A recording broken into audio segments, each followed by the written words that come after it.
জয়রামবাটিতে মায়ের কাছে গিয়ে আশুতোষ মিত্র দেখলেন শ্রীমা ঢেকিশালে বসে চাল কুটছেন, নিজে গড়ে চাল দিচ্ছেন আর চাল কোটা হয়ে গেলে তুলে নিচ্ছেন। আশুতোষ মিত্র বললেন, আপনি কেন মা, মুষলটা যে হাতে পড়ে যেতে পারে। শ্রীমা বিরক্ত হয়ে বললেন, তুমি থামো, আমার সব অভ্যেস আছে।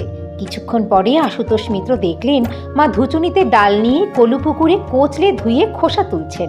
ফিরে এসে সেই ডাল নলিনী দিয়ে আর ছোট মামিকে বাটতে দিলেন। কি হবে জিজ্ঞাসা করায় বললেন, দেখতে পাবে। স্নান পুজো শেষ করে মায়ের পর রান্নাঘরে গিয়ে পিঠে গড়তে ও ভাজতে শুরু করলেন। সারাদিন ধরে নানা রকম পিঠে করলেন। আগুনের তাতে মায়ের মুখ বিবর্ণ হয়ে গেল, তথাপি সন্ধে পর্যন্ত পিঠে তৈরি করলেন। রাত্রে খাবার সময় আশুতোষ মিত্র দেখলেন সরু চাকলি, সিদ্ধ, ভাজা, নানা প্রকারের পুলি, রসবড়া, পাটিসাপটা এবং পায়েস তৈরি। মা সেসব পাতে পরিবেশন করতে করতে বললেন, অনেক হয়েছে, রেখে দিয়েছি, কাল খেয়েও।